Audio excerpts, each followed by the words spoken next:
sepakat jadi murid teladan yang elit. Bu Angelika mulai bergerak lagi mendekati Akila. 3 minggu lagi anak 9 ilmu bakal menghadapi ujian besar.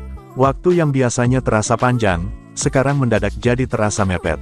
Suasana sekolah mulai berubah. Yang biasanya santai dan penuh canda, kini lebih terarah. Adila jadi salah satu yang paling vokal mengingatkan semuanya. Menurutnya, ini saat yang tepat buat naik level. Bukan cuma pintar, tapi juga jadi teladan. Serius iya, tapi tetap elit.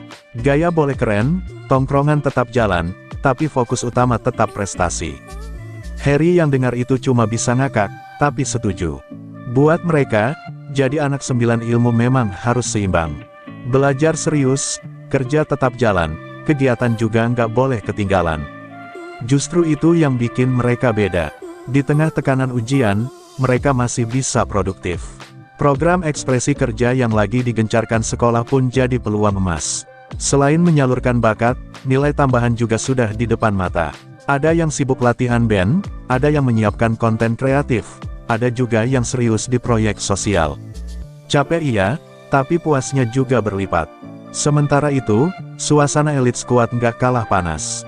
Saat mereka lagi kumpul, tiba-tiba ponsel Fatah berdering.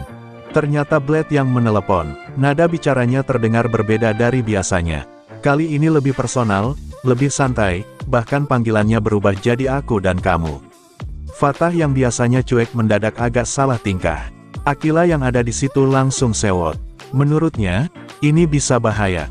Kalau terlalu sering komunikasi intens begitu, bukan nggak mungkin perasaan bisa ikut campur. Apalagi Blade terdengar serius soal satu hal penting, Devon harus dibawa kembali. Masalahnya makin rumit saat terungkap kalau sekarang Devon malah tinggal bersama Rose. Kabar itu bikin situasi tambah runyam. Ada banyak pertanyaan yang belum terjawab. Kenapa Devon memilih di sana? Apa yang sebenarnya terjadi? Blade jelas nggak tinggal diam. Ada misi yang harus diselesaikan, dan Fatah seperti ikut terseret ke pusaran itu. Di sisi lain, drama lain mulai muncul. Dava dan Diva yang selama ini terlihat kompak, mendadak menunjukkan sikap berontak. Ternyata mereka kembar yang sama-sama menyimpan rasa pada Vania. Persaingan diam-diam yang awalnya tertutup rapi, kini mulai terlihat retak. Tatapan mereka berubah setiap kali nama Vania disebut. Situasi jadi canggung, apalagi Vania sendiri belum tentu sadar betapa rumitnya perasaan dua orang itu. Persahabatan bisa diuji kalau urusannya sudah soal hati. Belum selesai sampai di situ, Dominic juga punya agenda sendiri. Ia meminta Albert untuk tetap mengawasi Ares dan Cassandra. Bukan cuma sekadar memantau, tapi sampai memperhatikan percakapan mereka. Dominic memang dikenal detail dan penuh perhitungan, tapi kali ini level kepo-nya terasa beda. Seolah ada sesuatu yang ia curigai dan tak mau kecolongan. Albert yang menerima tugas itu cuma bisa mengangguk, meski dalam hati bertanya-tanya. Ares sendiri terlihat makin fokus dengan langkahnya. Ia bergerak hati-hati, seperti sedang menyusun strategi besar. Cassandra yang merasa semakin dekat dengannya, ingin dilibatkan. Ia tak mau hanya jadi penonton. Baginya, kalau sudah berjalan bersama, harus tahu arah dan risikonya. Namun Ares punya pandangan lain. Menurutnya, belum saatnya Cassandra tahu semuanya.